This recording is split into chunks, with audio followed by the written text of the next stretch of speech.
With a name like DrDisrespect, you can't exactly expect to have a squeaky clean record. From straight up breaking the law at E3 to multi-million-dollar lawsuits, his career will most likely be looked at by future university professors in an effort to study what not to do as an online content creator. Don't do what DrDisrespect does. They could have made this clearer. We begin Doc's long list of disrespectful behavior with a lesson in bathroom etiquette. The Doc was excited to kick off his first ever IRL stream. I'll just announce it right now. I'm doing my first ever IRL stream tomorrow live from E3. A stream met with high expectations. Arriving at the convention center, fans were ecstatic to see the giant in real life. Things turned out pretty much as you'd expect from an E3 stream, with Doc walking around talking to people, making connections, and taking photos with fans. But about an hour and 17 minutes into the stream, Doc seemed to have gotten carried away because at some point, his bodyguard and streaming partner for the day slipped out of sight.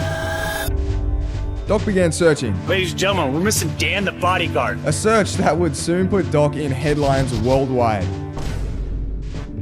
For some stupid reason, possibly because he was close to it at the time, he must have assumed his bodyguard went to the bathroom.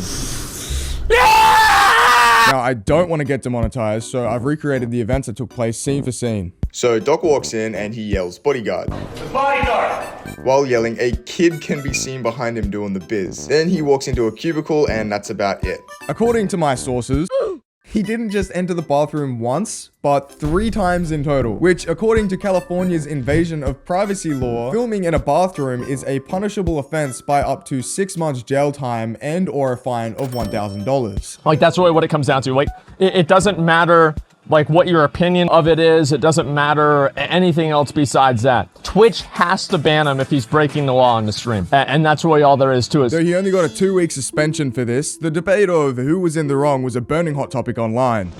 This cameraman is one of the dumbest cameramen I've ever seen. It's common sense that you can't stream in a public bathroom. 3 times now. Man, it's gotta be awkward to take the biggest shit of your life, walking out bow-legged, just to run into a camera team and a live stream of 50k people. DrDisrespect my privacy while I take a piss. The other side of the debate is that Doc is just as in the wrong for not talking to his cameraman, even playing it up for the camera whilst inside the bathroom. That cameraman is dumb AF. Doc is just as dumb for not stopping him. Oh my god! There's a little boy peeing! Oh no! And people even re-uploading the infamous E3 stream with no bathrooms like it's a director's cut of Avatar. Doc's response was posted as a twitlonger on his personal Twitter account. I'd like to talk about DrDisrespect's Twitch ban from E3. Real-life personas are so difficult to pull off, especially in today's society. Doc is edgy, highly opinionated, cocky, etc. And that certainly adds to the difficulty in staying authentic without offending anyone on a deeper personal level. We were sort of all in with the Doc livestream experience and capturing the E3 event through the character. We were so into the E3 IRL journey that we became a little blind in what's okay and what's not okay. We had no ill intentions, and I feel that was pretty obvious if you watch the entire thing. On behalf of the DrDisrespect brand, I apologize for this. Continuing on, he follows up by saying that the people who know him in real life know what kind of person he is, and not just as the Doc character. This incident was just a step back, but he aims to move forward, learn, and hopes that viewers stay with him on his journey. Let's take a moment here to appreciate just how easy Doc brushed off any accountability, even though he did apologize. Guy Beam didn't get banned. The Doc did, with even S-Fan joking, "Who is DrDisrespect, and why is the famous Guy Beam making a statement on his behalf?" And to conclude our lesson in bathroom etiquette, the Doc also got his E3 badge revoked. I'm Boza, by the way. I make comedic videos about online content creators. I respond to every comment, so let me know what you think about this next ban. In June of 2020, just shortly after Doc had signed a multi-year contract with Twitch, DrDisrespect's channel went offline, lasting over 730 days and ending in a lawsuit. This ban was resolved with neither Twitch nor the Doc admitting any wrongdoing. So what the hell happened? Well, at the time of the ban, we only got a statement sent to DrDisrespect. As is our process, we take appropriate action when we have evidence that a streamer has acted in violation of our community guidelines or terms of service. These apply to all streamers regardless of status or prominence in the community. Reports came in with information saying his ban would be permanent. Doc's close friend Tim the Tatman reacted to the news on stream. When I was talking to Doc, he just said, all he said was he was talking to Twitch to figure out what happened. Feeding us little droplets of information to quench everyone's curiosity. Twitch at this point began refunding all subscriptions to DrDisrespect's channel, and new info coming out that Doc's wife thanks everyone for their support, regardless of the fact that we still don't know what the hell happened. In a frenzy to figure out what's going on, internet sleuths looked to Doc's final stream in an attempt to crack down the cause of the ban. Maybe, just maybe, we could figure out some clues in his final moments. Keemstar noticed that after checking his phone, Doc's mood does a complete 180. And I'm not trying to be disrespectful or anything. Like, I can't wait till I see. I can't wait till I see that next level. I can't wait. It'll happen. It has to happen.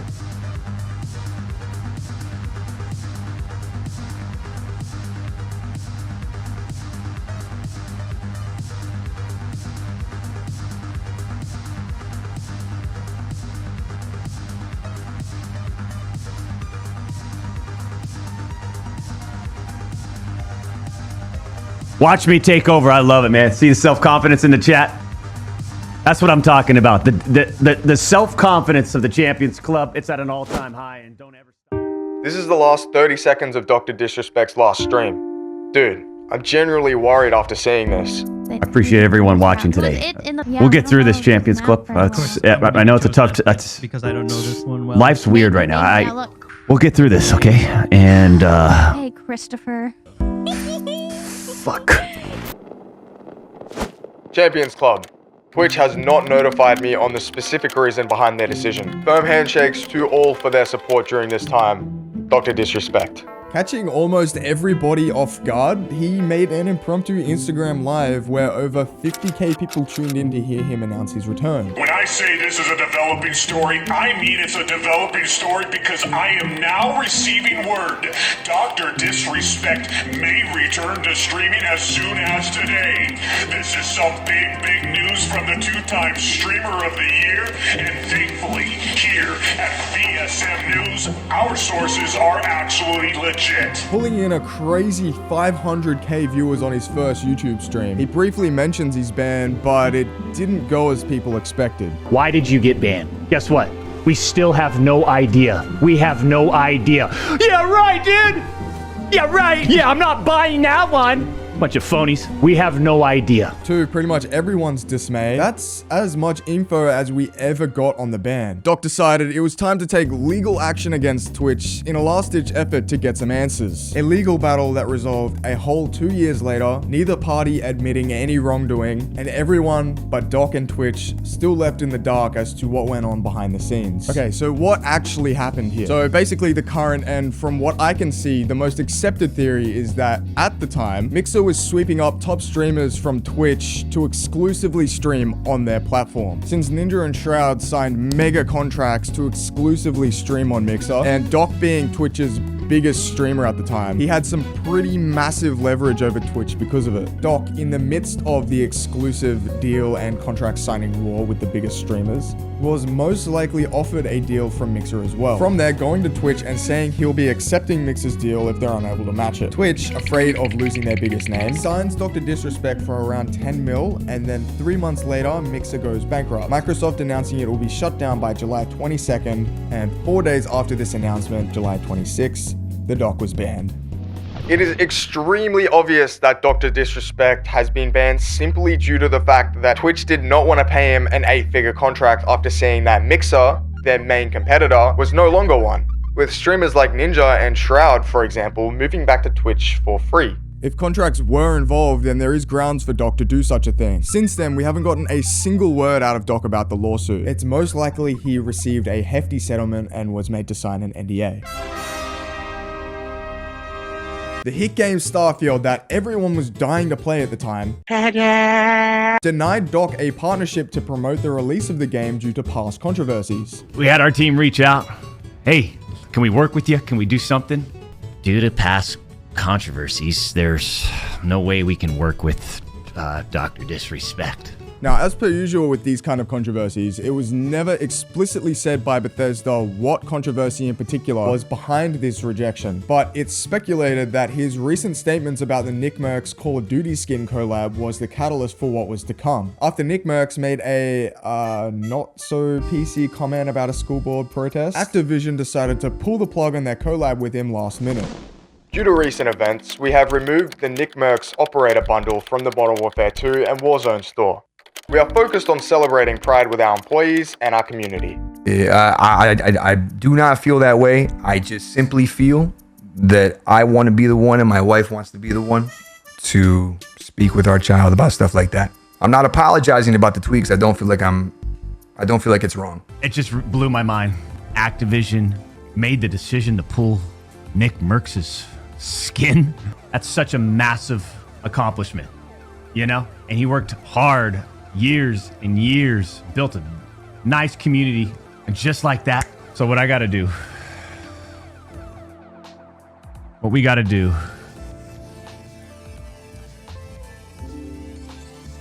is uninstall the game.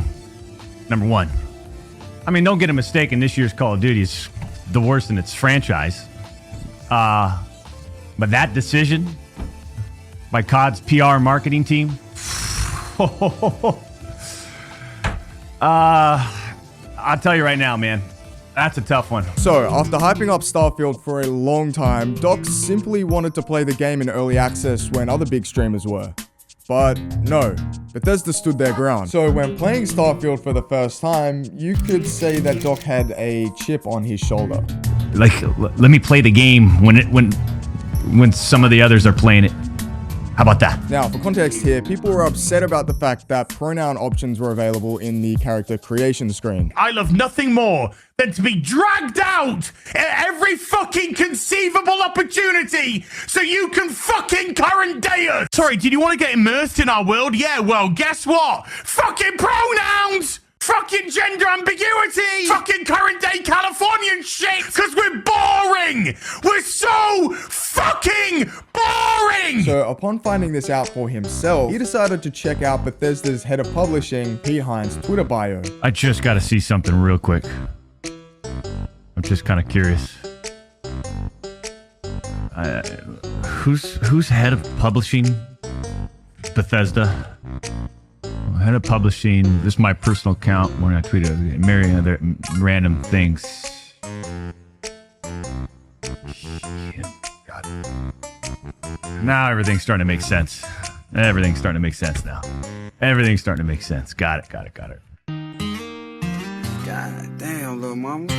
You know you thick as hell, know what I'm saying? But Starfield doesn't actually make you choose this. It's completely optional and up to the player whether or not they want to do it. But still, it didn't stop players from voicing their own opinions on Twitter. But maybe Doc should have taken his own advice when he said, we don't deal with politics. You just